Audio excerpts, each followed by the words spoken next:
ఈరోజు big boss super market చాలా బాగుంది. బిగ్ బాస్ సూపర్ మార్కెట్లో మరి కొన్ని టాస్క్ ఇచ్చినప్పుడు మరి కొంతమంది ఇంటి సభ్యులు గెలుచుకున్నారు.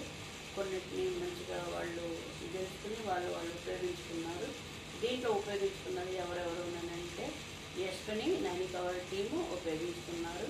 అయితే ఇక్కడ ఏం జరిగిందంటే నిఖిల్ టీం అనేది ఓడిపోవడం జరిగింది. కాబట్టి వాళ్ళకి ఫుడ్ అనేది లేకపోవడం వల్ల బిగ్ బాస్ ఒక రాగి జావ అవి తాగమని ఇంకోటి సలాడ్ లాంటిది ఒకటి పంపించారు. వాళ్ళు అది తినేశారు, అయిపోయింది.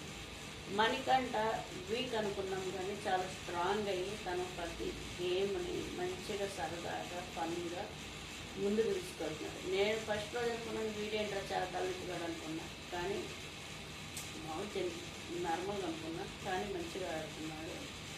నిఖిల్ది ఏమవుతుంది వీళ్ళేదో పెద్ద బయటే ఫామ్ చేసుకుని వచ్చి గ్రూప్ని తయారు చేసుకుని వచ్చినట్టుగా సోనీ, నిఖిల్, పృథ్వీ వీళ్ళు కొంచెం బయట ఏమన్నా ఫామ్ చేసుకుని వచ్చినట్టుగా అనిపిస్తుంది.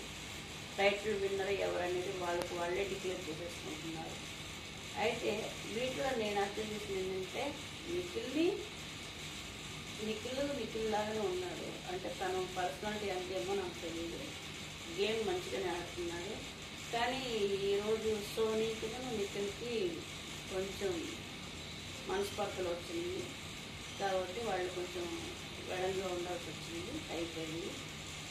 కానీ ఇక్కడ బిగ్ బాస్ గేమ్కి రిలేషన్ పెట్టుకోవడానికి రాదు, గేమ్ ఆడడానికి వచ్చారు. కాబట్టి ఫస్ట్ ఆఫ్ వాళ్ళు గేమ్ చూసుకుంటే బాగుంటుంది. ఓటేసేటప్పుడు కూడా మీరు 1-2 సార్లు మీకు నచ్చిన వ్యక్తికి మీరు ఓటేసి గెలిపించండి. ఎవరు కూడా పార్షాలిటీ చూపించండి. ఇంకోటి ఇక్కడ యశ్విని కూడా పార్షాలిటీ చూపిస్తుందని నాకు అనిపించింది. సోనీకి ఫ్లేవర్ ఉంటుందా కొంచెం చేస్తుందని నాకు అనిపించింది. ఇంకొకటి నవీన్ కూడా అసలుకి ఎక్కడ కూడా పని చేసినట్టుగా నాకు ఎక్కడ అనిపించట్లేదు. సోనీ అయితే అందరూ అక్కడ కిచెన్ దాంట్లో అందరూ పనిచేస్తూ ఉంటే సోనీ బెడ్రూమ్లో రెస్ట్ రూమ్లో రెస్ట్ తీసుకుంటూ కూర్చుంది, ఆరామ్సే ముచ్చట చెప్పుకుంటా. పృథ్వీ, నవీన్, సోనీ వీళ్ళు ముగ్గురు ముచ్చట చెప్పుకుంటూ కూర్చున్నారు.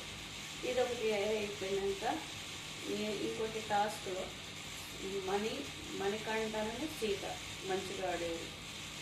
వాళ్ళ ఈ కొంచెం లగ్జరీని పొందుకోలేకపోయారు.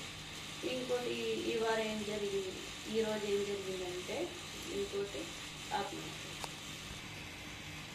వీళ్ళు టాస్క్ గెలిచారు కాబట్టి ఎస్పీ టాస్క్ గెలిచారు కాబట్టి 9 వాళ్ళు చికెన్ వీళ్ళంతా తీసేసి వండేసుకున్నారు, శుభ్రంగా వండుకున్నారు, తిన్నారు, అయిపోయింది.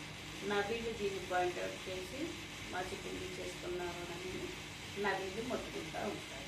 వాళ్ళకి ఏమి లేకుండా అయిపోయింది. కానీ ఇక్కడ కొంచెం వాళ్ళు ఎంజాయ్ చేసినట్టుగా ఉంటే బాగుండేది. వాళ్ళు వండుకున్నప్పుడు వీళ్ళు సీక్రెట్గా వెళ్ళి ఆ వంటగదిలో తీసుకొచ్చి వీళ్ళు తినేసినట్టుగా అయిపోయింది. వీళ్ళు అట్లా కొంచెం గేమ్ అనేది అంటే పర్సనల్గా తీసుకుంటున్నారు, అంటే ఎమోషనల్ ఫీల్ అవుతున్నారు. అలా కాకుండా ఇది గేమ్ని ఫైట్ ఇచ్చేటట్టుగా ఆడితే బాగుంది. ఇంకోటి ఏంటంటే ఈ సోనీ విష్ణుప్రియకి పడకపోతే సైలెంట్గా నోరు కూర్చుంటుంది. కానీ ఈ విష్ణుప్రియ మీద చాడలు చెప్పుకుంటూ కూర్చుంటాను. ఇంకోటి తనకి ఎవరైతే వాయిస్ రేట్ చేస్తున్నారో తనకి నచ్చారు పట్టుకోవాలి. మళ్ళీ ప్రేరణని సేమ్ రిపీట్గా అలానే అంటాను. కాబట్టి మీరు 1-2 సార్లు మీరు ఆలోచించి మీకు నచ్చిన వ్యక్తికి మీరు ఓటేసి గెలిపించుకోండి. నా ఛానల్ నచ్చినట్టయితే లైక్ చేయండి, షేర్ చేయండి, సబ్స్క్రైబ్ చేయండి.